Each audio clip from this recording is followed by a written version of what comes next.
This programme is brought to you by Vinny.co.uk.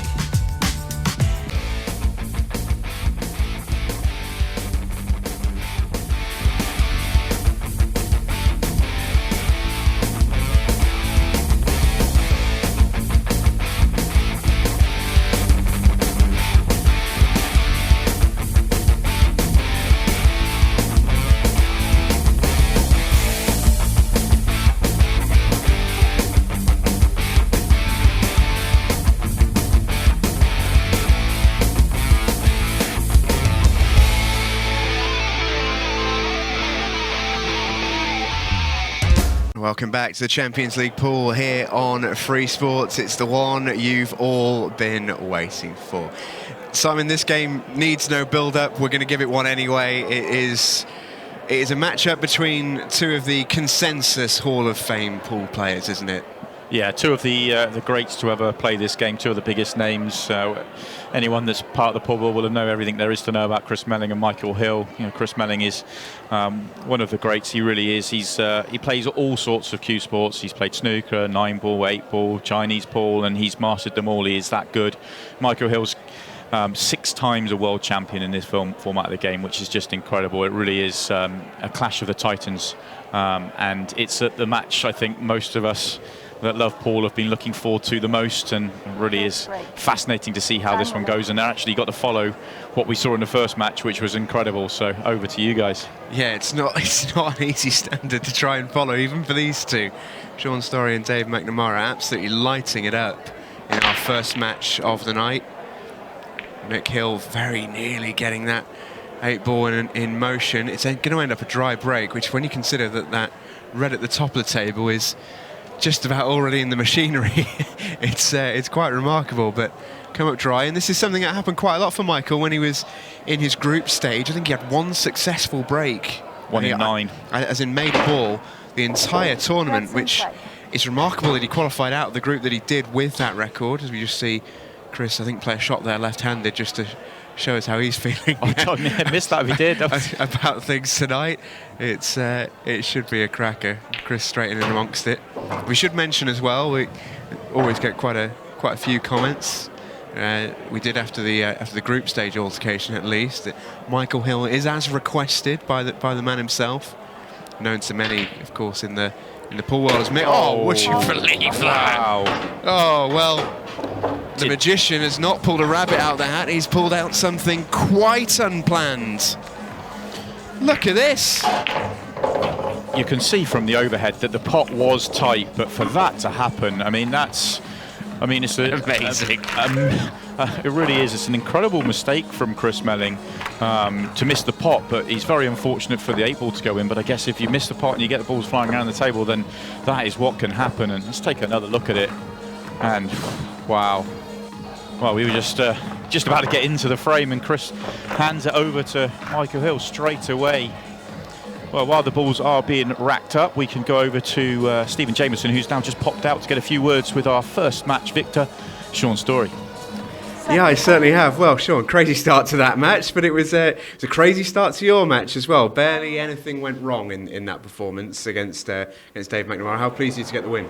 Yeah, I really enjoyed the game, to be fair. I thought it was curtains at 2-0 down going in off the break, so I'm very lucky. Table's quite reactive, and he just snookered himself on his last yellow. Otherwise, I think he'd be standing here now with the first win under his belt. It was some standard between you both. I think only a couple of positional errors between you. How pleased were you with your own performance to get out there under the lights and put out that sort of standard? Yeah, the table's tough, and you only get 10 minutes on there beforehand, so... and obviously been practicing for a couple of hours on the outside tables, quite similar, but yeah, really pleased to perform like that. And obviously we had a few nice splits, so it allowed us to take a few finishes out. And yeah, it's a buzz when you're clearing up in front of a few people on TV, and can't complain. It's a big night tonight, obviously, with two of the players that you're about to play involved. How excited are you to be a part of a group like this? Yeah, like as soon as the lineup was complete with Mick winning the last group, it was Michael, sorry, and yeah, I thought brilliant. Let's see what happens. You know, it's always great to test yourself against the best players in the game. And you've had the perfect start, 1 win out of 1. Do you think did you come into it with an underdog mentality? Obviously, we saw the bookies' odds at the start of the show. You're indeed very underrepresented, I thought, actually, in terms of your chances? Would you like to sort of bloody the nose of two of the greats?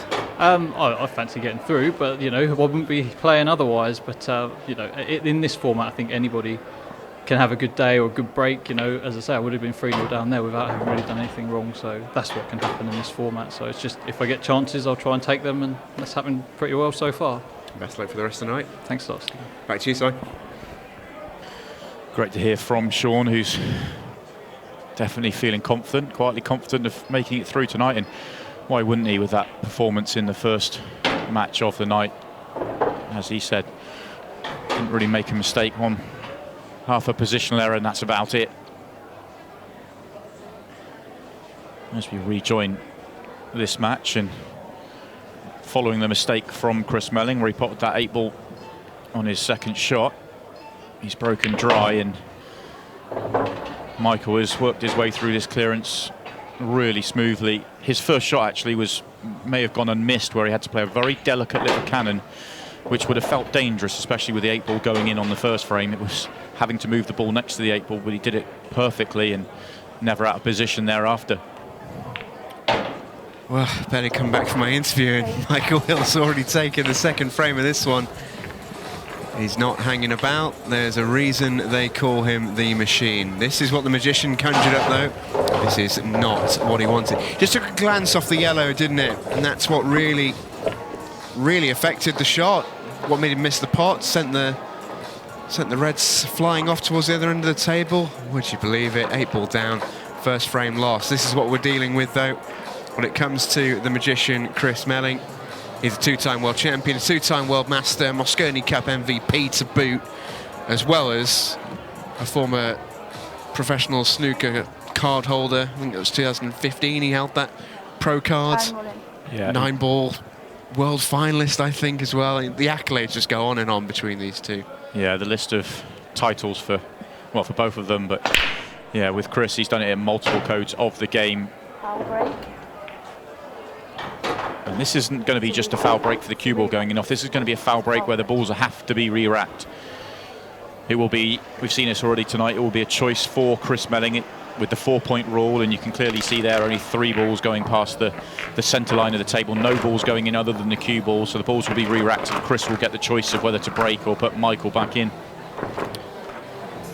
Yeah, I was going to say, I don't think there'll be much need for some video refereeing, but I think that decision has been made. It will be Chris to have the next break, and I guess you can sort of say Michael's break woes continue. We saw it in the first frame. He broke them apart very, very well. Obviously broke dry. It's a strange one, isn't it? Because something we're not used to seeing, and you can see there the contact was miles off where he'd want it to be. Yeah, for whatever reason, he's just can't find it on this table, and a little bit surprised to see the pack come out so dead on that occasion. The first break he did hit incredibly well, and very unfortunate not to make a ball off the break. This time it just didn't open at all. So he's going to be very frustrated. I think, what's that now, 11 breaks he's had on this table and only had 1 where he's made a ball. It's going to be very tough to qualify through to finals night if that form continues. I mean, it was tough to qualify out of his group, but he somehow managed to do it. That was his own magician moment, if you will. So Chris with a chance to respond, having given Michael the opportunity with his last break, and Michael has been let off the hook. You can see Chris is throwing absolutely everything with his cue at that pack. It's not really opened up how he would have wanted. I mean, Chris is one of the greats in the way he goes about the game and the way, some of the shots he can play. And it's exactly the same with his break. He's got one of the best breaks I've ever seen. He's got such a beautiful long cue action that's just tailor-made for the break, that any time he breaks dry, it's a surprise to me, because he can hit that break with such power. But so far tonight, that's 2 breaks for him and 2 dry as well. So both these guys need to do something to figure out the break.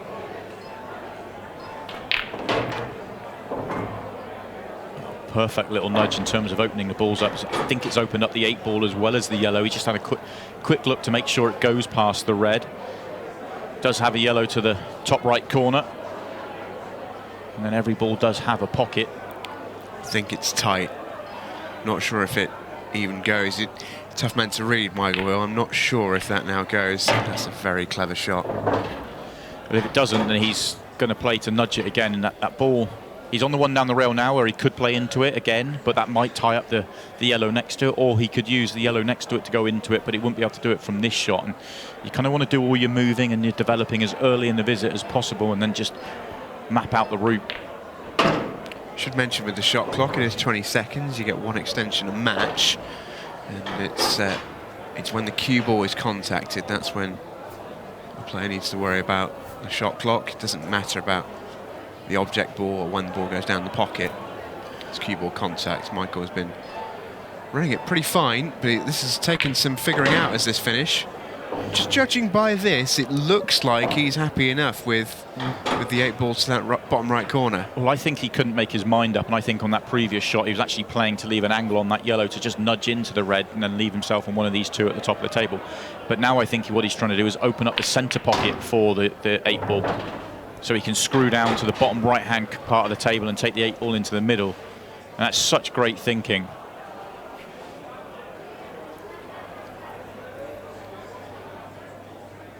We were talking a little bit, weren't we, before the start of the show, before we came on air. What a shot that is.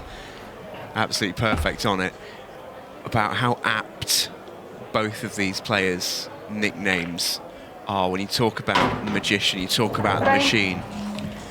They couldn't be more appropriate nicknames, could they? Because we even saw it with Chris in his group when he played that ridiculous meze shot that I still wake up sometimes thinking about, even though he didn't end up making it. You know, he is a magician. He can do what he wants with a cue ball and stuff that other people don't even see. But Michael Hill is such a machine. He's the 3-time reigning world title winner in this form of the game. He's won 4 out of the last 5 world titles, and the way he approaches the game is just so relentless. Yeah, it's the way he does approach the game. It's his patterns. It's the way he sees the game. He makes it easy. Always, the machine is the perfect nickname because that's the way he goes about it. He's just mapping out really good routes, and even that last finish we've just seen there, the nudge didn't go exactly as he wanted to at the start there, but he was able to reroute it and come up with another route that worked for him, and he still managed to get out without really having to play a particularly difficult shot. Chris over to the other side of the table with the cut break. He's hit that beautifully. He's hit that really well. Talks about McNamara hitting a perfect example of a cut break in his match. That's not far off that sort of level. About as good as Chris will hit one from that side of the table.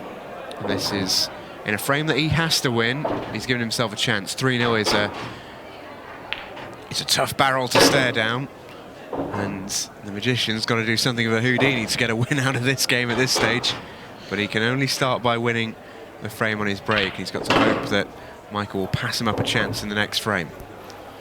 Yeah, and it does feel like a tall order having to win 4 straight frames against 6 times world champion, but he knows that he's playing so well himself, or he can play so well himself, that if he gets 4 chances, then he'll back himself to make it. The question is whether he'll get those 4 chances. Time won't be a problem for Chris Melling. The speed at which he sees shots and can play them is really impressive. We watched these 4 players tonight practice on the table. Their 6 red shootout earlier on, if needed. And Chris was there. And the thing is, I couldn't tell if he was joking or not. I don't think he was. He was saying, oh, when I've practiced, I've gone below 10 seconds. And the fact that I can't tell whether he's joking or not for that really is a sort of mark of the man, because his practice, he would have gone close. Yeah, I think, well, both you and I, we had a bit of a play of it at the start of the tournament just to see what we thought a good score was with the 6 red shootout, and I think we've had to reassess what we think a good time is watching these 4 guys practice today, because they were all 4 of them were incredibly quick. Hill to break. Yeah, it was frightening. It really was. Time running. So front ball break again for Michael Hill, retains the faith. Ball down, he's got a great chance for a win here in next to no time. But he's absolutely battered it. And just see how high this ball comes up. I think we'll have a great shot of this in just a moment. This nearly takes out the light. This is as hard as Michael Hill can hit a ball. He has given that absolutely everything. So he can't find a ball, so he's just gone back for more power. And this time it's worked, and this is his chance. And it's not a great chance. Look at those 2 yellows on the side of the table. They're awkward. They're tricky trying to get those in an order. He needs to, they won't, I mean, it's just not a nice little layout, those two. He'd love to leave one over the pocket whilst potting one of the other ones down just to make the pocket easier, but he may not be able to do that. Yeah, you could see with the way he was surveying the table, he didn't have an opening shot on Reds, I don't think, otherwise Reds would have absolutely been the ball.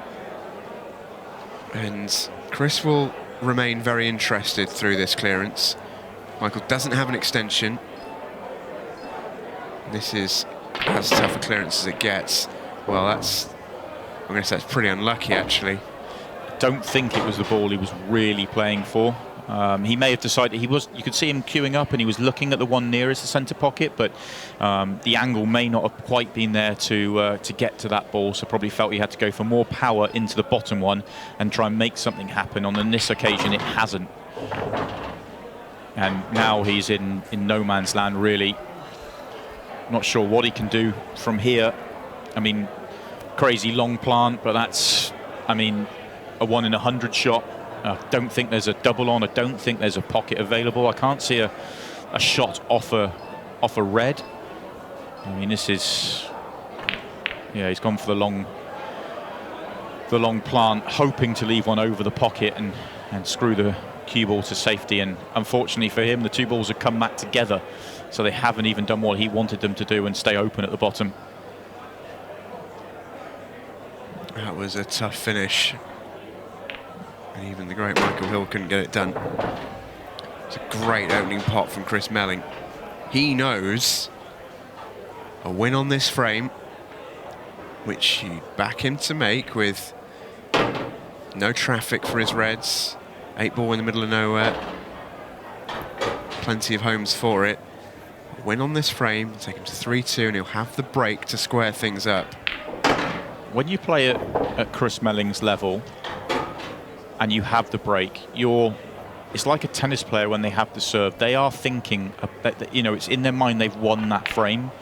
You know, they still got to go through and win it, but they believe they're going to win the frames on their serve. When on their break, they're going to win that frame. And he's going to make a ball and he's going to give himself an opportunity and work it out. So, massive moment here. He's made this, for Chris Melling, a fairly straightforward clearance. Looked fairly straightforward, but I think for a lot of other players it wouldn't have been. Well, well, well. Frame. Game on here. Game on here. Chris Melling is back in with a shout, having really been under it a couple of minutes ago. Michael Hill couldn't finish off that really tricky clearance, Simon, and all of a sudden this match could really, really swing, and it'd be some swing as well. Yeah, and this next break is going to be crucial. It really is for Chris. If he can find a ball, we've already seen what he can do when he makes a ball off his break. He can mop them up so quickly. Michael will be annoyed. You can see him shaking his head because he knows that was an opportunity for him to wrap up the match. As tough an opportunity as it was, he also knows he's playing Chris Melling, and that may be the chance that he gets to win this match. And he wasn't able to take it on this occasion, although it was only a couple of positional shots or a nudge that went against him that was a bit unfortunate. But yeah, that may well have been his chance. Chris Melling needs a ball. I'm not sure he's going to get one. Can I have a review? Might even be a foul break too. You can see only 3 balls right now above the top of the table. I can count 3 there. That looks like, to me, that's going to be a foul break. I see Michael Hill immediately interested. Frustration of Chris Melling.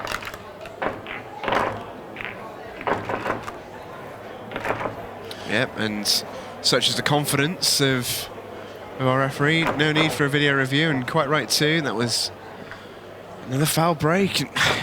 It's amazing to see, isn't it? Because it's one of those things where we can't really say it's conditions. You know, it's not the way the ball's being racked, it's not the ball, it's not the cloth, not anything like that. Because the first match, 0 problems. The players broke brilliantly.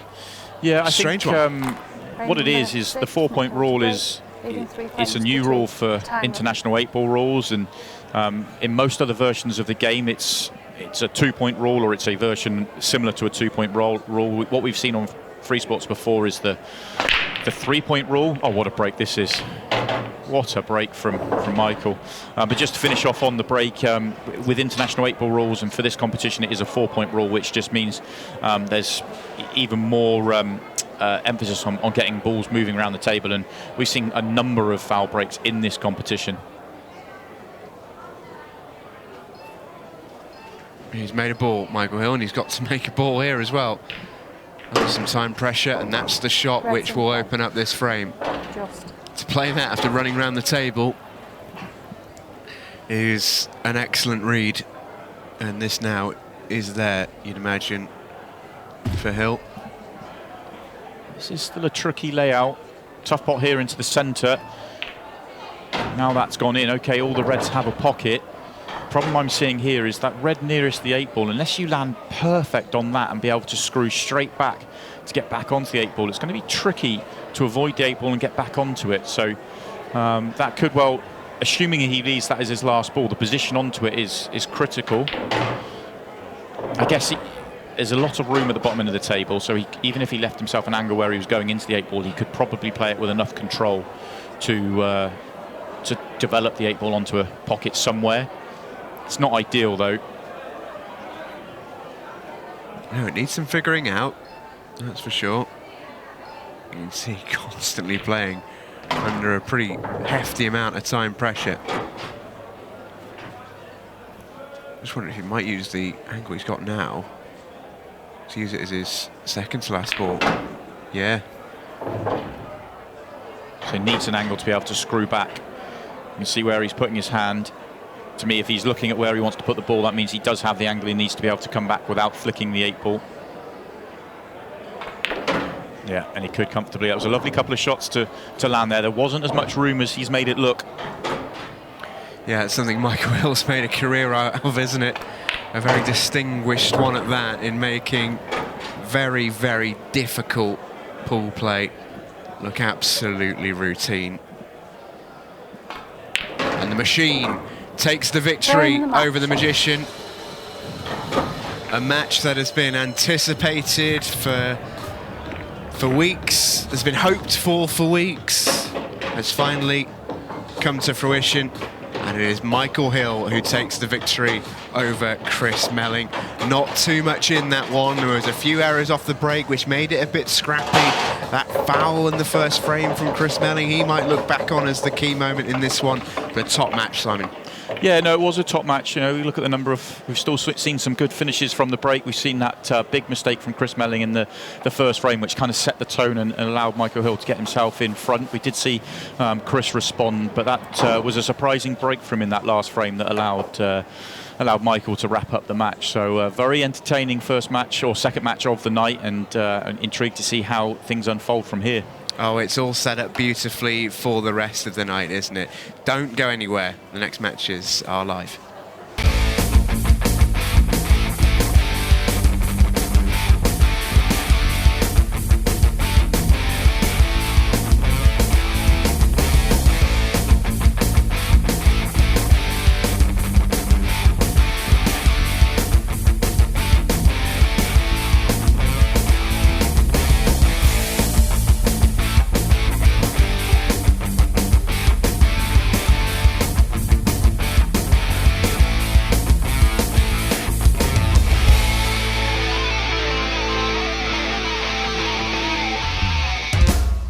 This programme is brought to you by Vinny.co.uk.